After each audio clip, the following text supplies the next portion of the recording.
ಶ್ರೀನಿವಾಸ್ ಭಟ್ ಎಂಬವರು ಕಳೆದ 18 ವರ್ಷಗಳ ಹಿಂದೆ ಮಿಜಾರು ಬೈತಾರಿ ಎಂಬಲ್ಲಿ 50 ಸೆಂಟ್ಸ್ ಜಾಗದಲ್ಲಿ ಮನೆ ನಿರ್ಮಿಸಿಕೊಂಡಿದ್ರು.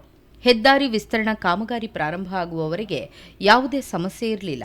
ಹೆದ್ದಾರಿ ವಿಸ್ತರಣಾ ಕಾಮಗಾರಿ ವೇಳೆ ಶ್ರೀನಿವಾಸ ಭಟ್ ಅವರ ಮನೆಯ ಪಕ್ಕದಲ್ಲಿ ಹಾದು ಹೋಗಿರುವ ಪರಂಬೋಕು ತೋಡಿಗೆ ಅವೈಜ್ಞಾನಿಕವಾಗಿ ನಿರ್ಮಿಸಿದ ಕಿರು ಸೇತುವೆಯಿಂದಾಗಿ ಮಳೆಗಾಲದಲ್ಲಿ ತೋಡಿನಲ್ಲಿ ನೀರು ಹರಿವಿಗೆ ತಡೆ ಉಂಟಾಗಿ ಮಳೆ ನೀರು ಮನೆಯ ಸುತ್ತ ತುಂಬಿ ಮನೆಯೊಳಗೆ ನುಗ್ಗುತ್ತಿದೆ. ಕಳೆದ ಮಳೆಗಾಲದಲ್ಲಿ ಮನೆಯಿಂದ ಹೊರಗೆ ಹೋಗಲು ಸಾಧ್ಯವಾಗದ ಪರಿಸ್ಥಿತಿ ಎದುರಾಗಿತ್ತು. ಮನೆಗೆ ತಾಗಿಕೊಂಡೇ ಇರುವ ದನದ ಕೊಟ್ಟಿಗೆ ಕಳೆದ ಮಳೆಗಾಲದಲ್ಲಿ ಸಂಪೂರ್ಣ ನೀರಿನಿಂದ ತುಂಬಿತ್ತು. ಈ ಬಗ್ಗೆ ಜಿಲ್ಲಾಧಿಕಾರಿಗಳು ಮತ್ತು ಹೆದ್ದಾರಿ ಇಲಾಖೆಯ ಅಧಿಕಾರಿಗಳಿಗೆ ಲಿಖಿತ ದೂರು ನೀಡಿದ್ರೂ ಯಾವುದೇ ಪ್ರಯೋಜನವಾಗಿಲ್ಲ ಎನ್ನುತ್ತಾರೆ ಶ್ರೀನಿವಾಸ ಭಟ್ ಅವರು. ಈ ಕಂಪ್ಲೇಂಟ್ ಡಿಸಿ ಪೋದು ಪಂಡಂದಾಂಡ ಆರ್ಲದಾಲ 2 ಸರ್ತಿ ಲೆಟರ್ ಕೊಡ್ತಾ ಈಗ ದಾಲ ರೆಸ್ಪಾನ್ಸ್ ಐತಿ ಅಕ್ಕ ದಾಲ ಮೈತಿ ಇನ್ನು ಲೆಟರ್ ಕೊಡ್ತಾರೆ ಅಂಚನೆ ಒಂದು ಡಿಸಿ ಕೊಡ್ತೀನಿ ಕೂಡ ನ್ಯಾಷನಲ್ ಹೈವೇ ಅಥಾರಿಟಿಗೆ ಕೊಡ್ತಾರೆ ಒಂದಲ್ಲ ಮಕ್ಕಳಿಗೆ ಲೀಗಲಿ ನೋಟಿಸ್ ಕೊಡ್ತಾರೆ ಕೋರ್ಟ್ ಇದ್ರು. ನೀರಿನ ಪ್ರವಾಹ ವಿಪರೀತವಾದಾಗ ಭಯದಿಂದ ಇಂಜಿನಿಯರ್ಗೆ ಕರೆ ಮಾಡಿದ್ರೆ ಕರೆ ಮಾಡಿ ಯಾಕೆ ತೊಂದರೆ ಕೊಡ್ತೀರಾ ಅಂತ ದಬಾಯಿಸ್ತಾರೆ.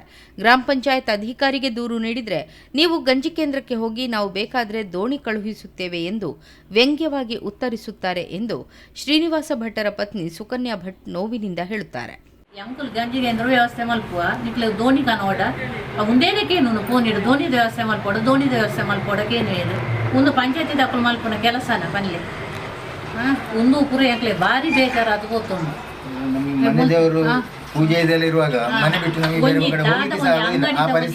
ಅಂಗಡಿ ತಗೊಂಡು ವಸ್ತು ಕಾನಾರ ಪೋರ ರೋಡ್ ಪೋರ ಪೂಜಿ ಅಂಕ್ಲೆ ಕೆಂಪುಲು ಎಂಚ ಕೂರ್ಲೋಡು ಮೇರೆಗೆ ಕೆಲಸ ಪೋರ ಪೂಜಿ ದಾದಾನ ಕಾನಾರ ಪೋರ ಪೂಜಿ ಎಂಚಿನ ಒಂದು ಪಂಚಾಯತಿಗೆ ಪಂಡ ಇಂಚ ಹೈವೇ ದಾಖಲು ಪಂಡ ರಾತ್ರಿ ಉಪದ್ರದಾಯಿ ಮಲ್ಪೋರ್ ಪಂಪಿನ ಪಾತ್ರೆಗೆ ಅಂಚನೆ ಹಾಕಲು ಎಂಚ ಇಲ್ಲಾಡು ಪೋಡು. ಶಾಸಕ ಭರತ್ ಶೆಟ್ಟಿ ಅವರಿಗೆ ಈ ಕುರಿತಾಗಿ ದೂರು ನೀಡಿದ್ದು, ಶಾಸಕರು ಸ್ಥಳಕ್ಕೆ ಬಂದು ಸಮಸ್ಯೆ ಪರಿಹರಿಸುವಂತೆ ಅಧಿಕಾರಿಗಳಿಗೆ ಸೂಚಿಸಿದ ಬಳಿಕ ಹಿಂದೆ ನಿರ್ಮಿಸಿದ್ದ ಕಿರು ಸೇತುವೆ ಬಳಿ ಇನ್ನೊಂದು ಕಿರು ಸೇತುವೆ ನಿರ್ಮಾಣ ಮಾಡಲಾಯಿತು.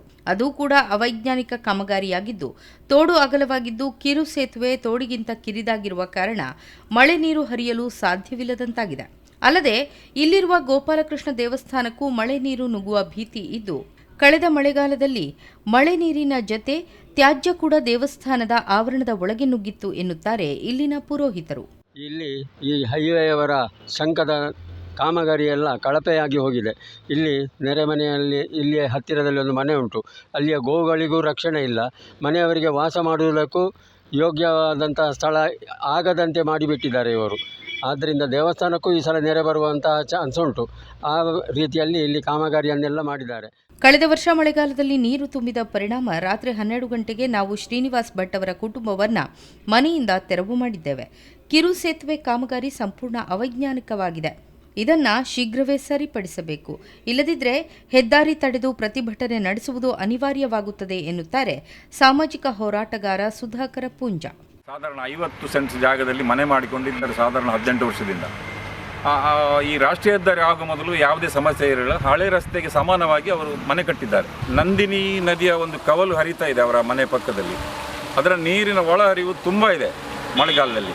ಕಳೆದ ಬಾರಿ ಅವರು ರಾತ್ರೋರಾತ್ರಿ 12-1 ಗಂಟೆಗೆ ಮಳೆ ನೀರು ನುಗ್ಗಿ ಅವರ ಮನೆಗೆ, ಅಂದರೆ ನೀರು ಹರಿವಿಗೆ ಅವರು ಮೋರಿ ರಚಿಸಿರಲಿಲ್ಲ. ಮೋರಿ ರಚಿಸಿದ್ದಾರೆ, ಅದನ್ನು ಎತ್ತರದಲ್ಲಿ ಮಾಡಿದ್ದಾರೆ. ಹಾಗಾಗಿ ನೀರು ಮೇಲಕ್ಕೆ ಹರಿಯಲಿಲ್ಲ. ಹಾಗಾಗಿ ಮನೆ ಮುಳುಗಡೆ